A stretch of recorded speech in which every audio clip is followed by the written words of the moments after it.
benar nih? Jual rumah kalau bisa jual diri. Minggu depan dia pasti datang. Karena singa sama harimaunya sudah kita kandangin, jadi nggak ada yang dia takutin.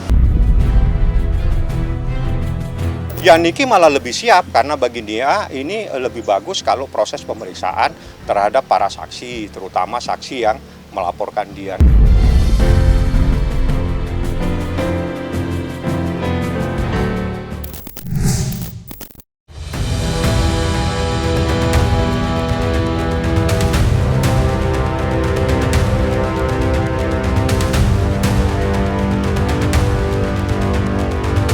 Pergulakan hukum yang melibatkan selebritis Nikita Mirzani dan seterunya, Dr. Reza Gladys, kembali menghadirkan babak yang baru dan menggemparkan.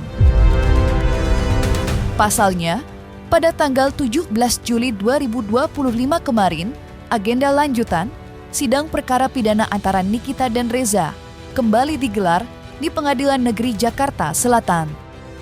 Dengan beragendakan pembacaan putusan sela terhadap eksepsi yang diajukan pihak Nikita sebagai terdakwa. Menjalani persidangan yang menentukan nasib hukumnya ke depan, Nikita pun hadir secara langsung. Walau dengan tangan di borgol dan rompi tahanan merah yang membalut tubuhnya. Halo Niki. Gimana kabarnya? Niki, gimana kabarnya? Pelan-pelan aja, pelan-pelan, mundur pelan-pelan. Persiapannya cuma bacaan putusan sela.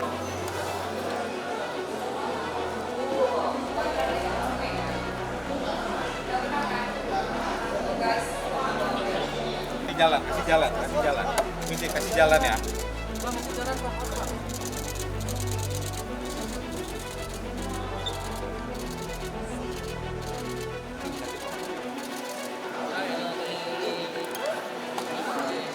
Panjang umur sih.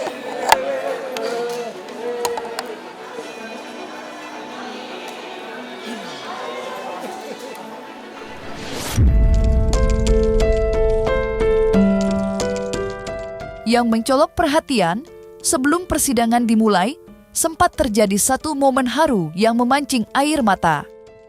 Di mana Nikita kedapatan memeluk erat sang kakak yang tampil dengan ekspresi penuh ketegangan, telah hadir menyaksikan jalannya persidangan secara langsung.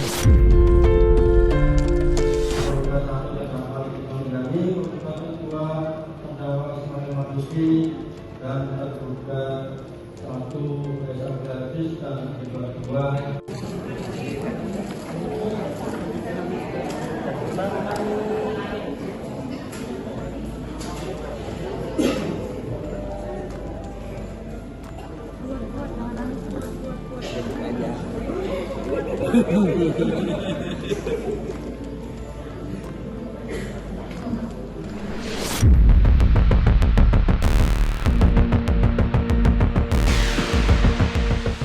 Usai melewati rentetan pembacaan, sidang pun ditutup dengan putusan majelis hakim, yakni menolak eksepsi yang diajukan oleh Nikita Mirzani maupun tim kuasa hukum yang dikepalai oleh advokat Fahmi Bahmid. Sehingga dengan ini, dapat dipastikan bahwa perkara pidana antara Nikita dan Reza Gladys akan berlanjut ke tahap pembuktian. Lantas, seperti apakah kuasa hukum kedua belah pihak menanggapi putusan itu? Serta apa pula alasan majelis hakim menolak eksepsi Nikita? bahwa terkait keberatan ke-9 ini masih sama, majelis hakim sependapat dengan penuntut umum harus melakukan pemeriksaan terlebih dahulu terhadap bukti-bukti baik yang diajukan oleh penuntut umum maupun penasihat hukum terdakwa. Juga bahwa memperhatikan pertimbangan di atas, majelis hakim berpendapat eksepsi penasihat hukum terdakwa telah dinyatakan ditolak. Jadi tadi dari putusan sela, dari eksepsi kami, 11 eksepsi yang kami ajukan, 10 menurut majelis hakim itu masuk dalam pokok perkara. Artinya harus bisa dibuktikan terlebih dahulu tentang apa yang ada dalam eksepsi kami dalam sidang pokok perkara. Artinya sidang pokok perkara itu adalah sidang memeriksa bukti, memeriksa saksi-saksi. Jadi dari 11, 10 semuanya masuk dalam pokok perkara, sehingga sidang dilanjutkan untuk proses pemeriksaan saksi dan bukti pada sidang berikutnya hari Kamis depan.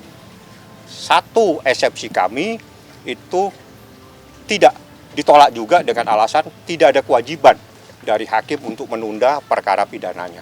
Itu.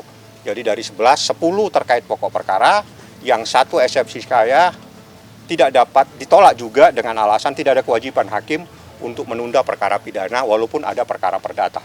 Artinya kalau memang terkait dengan pokok perkara, kita harus masuk kepada materi pembuktian. Nah, materi pembuktian itulah yang akan dimulai pada sidang Kamis depan. Ini memang sudah kami duga dari semula. Karena eksepsinya itu lebih banyak masuk ke pokok perkaranya. Jadi memang secara umum kami bisa melihat selama ini pasti ditolak. Tapi kan kita tidak bisa menyatakan itu kecuali majelis hakim. Dan terbukti majelis hakim siang ini menyatakan menolak eksepsi pihak terdakwa. Eksepsi ini intinya kan cuma 3, ya, hanya cuma 3. Itu sebab tadi majelis hakim juga mengatakan diulang sampai pengulangan. Yang 3 ini dikembangkan menjadi 11 sehingga timbullah pengulangan. Eksepsi ini kan masalah korbannya adalah bukan Dr. Reza tapi PT, ya. Di gugatan yang digugat itu adalah Dr. Reza, yang diminta uangnya Dr. Reza. Sehingga jelas korbannya ada Dr. Reza, tapi di eksepsi katanya bukan Dr. Reza, katanya PT yang jadi korban. Itu sudah jelas, ya.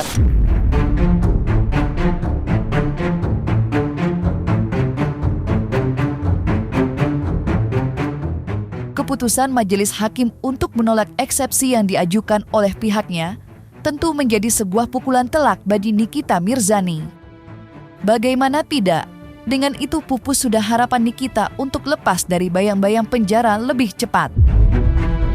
Selain itu, Nikita pun harus kembali berjibaku habis-habisan untuk membuktikan bahwa dirinya tidak pernah sama sekali melakukan apa yang disangkakan pihak Reza. Lantas mungkinkah ditolaknya eksepsi membuat Nikita merasa kecewa?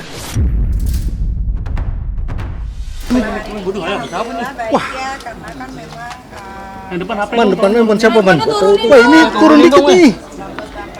HP turun dikit.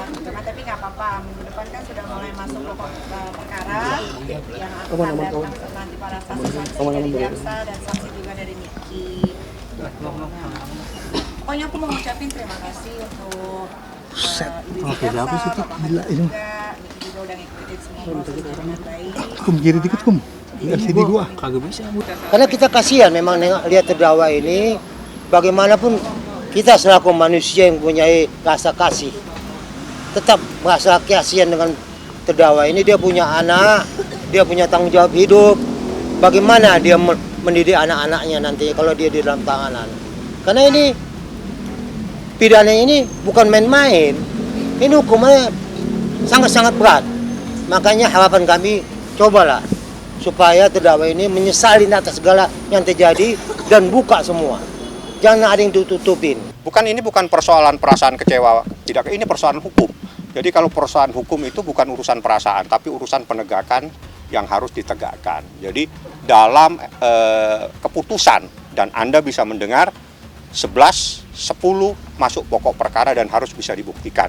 1, tidak ada kewajiban hakim untuk menunda perkara pidana karena ada perkara perdata.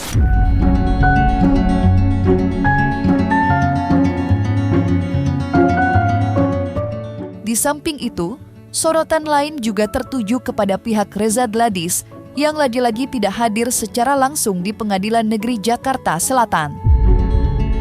Sontak saja, hal itu memuatkan dugaan publik bahwa Reza Gladys memang ketakutan untuk menghadiri sidang. Seolah jenah dengan hal itu, Reza pun buka suara di media sosial. Saya diundang resmi hadir sebagai saksi korban tanggal 24 Juli 2025. Tahu bukan waktunya, buat apa saya hadir jadi penonton?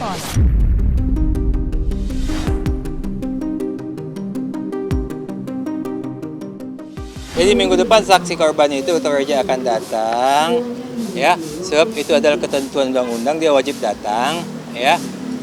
Kemudian setelah dia menjelaskan apa yang dialaminya, barulah saksi-saksi lain ikut memberikan tanggapan, mendukung atau tidak mendukung. Jadi selama saksi korban tidak bicara, saksi lain itu mau bicara tentang apa? Ya, saksi korban yang dimulai, didahulukan, baru saksi lain menceritakan, oh iya, dikatakan saksi korban itu sudah betul, yang dikatakan saksi korban itu tidak betul. Ya, disitulah polemiknya nanti muncul, ya. Nah, kemudian masalah selama ini kan dikatakan takut, jadi jangan dikira nanti minggu depan dia pasti datang. Karena singa sama harimaunya sudah kita kandangin, jadi nggak ada yang dia takutin, ya. Nah, sudah nggak lagi takutin. Kalau masalah kesiapan Gajah Gelis, dia siap. Dia kan akan menjelaskan semua permasalahan yang dia ketahui. Saat ini kita lihat di media kan juga dia sudah banyak menyampaikan hal-hal apa yang terjadi sebenarnya sih. Hanya belum selengkap nanti di persidangan. Ya Niki malah lebih siap karena bagi dia ini lebih bagus kalau proses pemeriksaan terhadap para saksi, terutama saksi yang melaporkan dia. Kami hanya akan mengikuti prosesnya seperti apa dan insya Allah kita sudah siap untuk bertanya kepada saksi-saksi tersebut. Seperti apa yang ada dalam eksepsi kami yang kami keberatan, yang menurut majelis hakim dan menurut jaksa semua eksepsi itu terkait dengan pokok perkara. Mudah-mudahan nanti minggu depan dia sehat, tanpa hambatan apapun, dia bisa hadir dalam persidangan dan menjelaskan semua apa sebenarnya yang terjadi.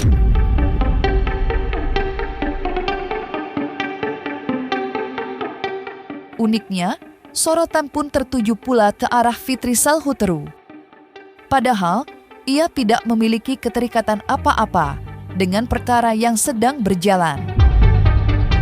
Sontak saja, Fitri pun buka suara di media sosial, di mana ia menegaskan bila dirinya enggak berkomentar apa-apa, serta memberi masukan kepada masyarakat untuk mengikuti saja jalannya persidangan.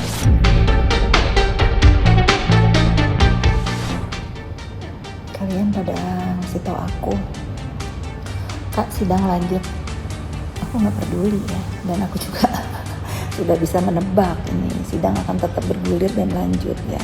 Kita sebagai masyarakat nih, bener nih sebagai masyarakat kita ikuti saja jalannya persidangan ini dengan santun dan bijak. Terlapor dan pelapor nanti punya kesempatan untuk membela diri, memberikan bukti, mengajukan saksi dan lain-lain ya. Ini bukan main sidang-sidangan. Percayakan saja kepada aparat penegak hukum. Aku sekarang concernnya ini bagaimana aku membuka mata kalian bahwa kita ini harus terbebas dari bentuk penjajahan apapun di Republik ini. Nah, kalau aku fokusnya Samira, karena Samira menurut aku bentuk penjajah ya kepada apa? Kepada para pengusaha skincare. Ya sudah, kalian tahu kan Samira ini dibayar.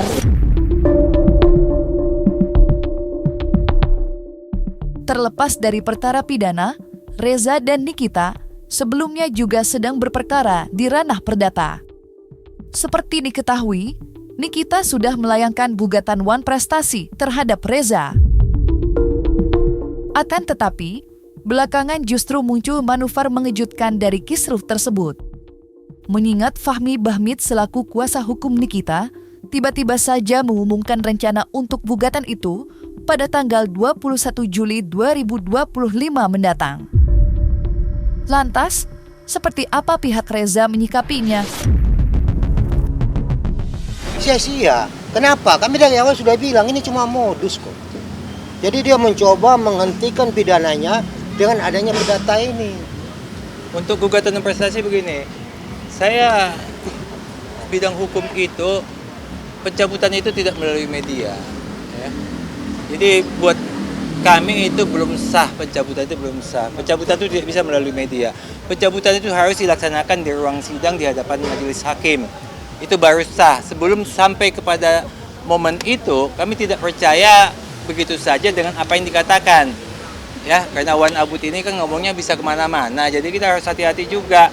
Siapa tahu ini strategi. Kita kalau banyak strategi. Hukum itu nggak perlu pakai strategi lah. Pakai fakta hukum, persidangan, fakta-fakta dibawa, saksi dibawa, itu hukum, bukan strategi. Itu perang namanya. Dicabut itu berarti kapan saja bisa diajukan. Cuma sementara perkaranya tidak jalan bersamaan. Senin itu gugatan Wan Prestasi tanggal 21, disitulah kita sampaikan pencabutan secara resminya, tapi secara administrasi kita udah sampaikan.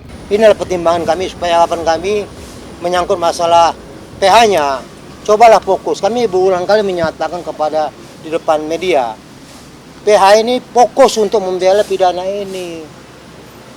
Kenapa? Karena sanksi hukumnya sangat berat.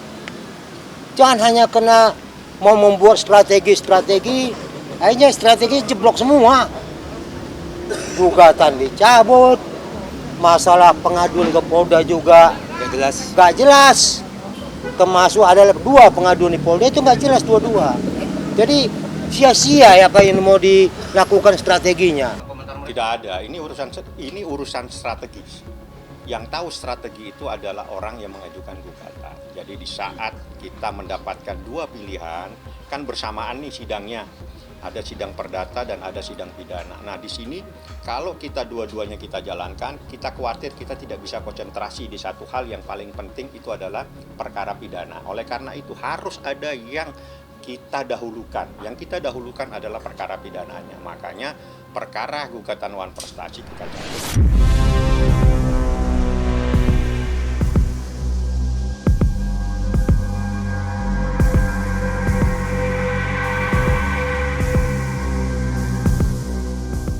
Nah, selesai sudah Cumi Lovers. Jangan lupa untuk like, subscribe, dan juga share channel YouTube Cumi Cumi.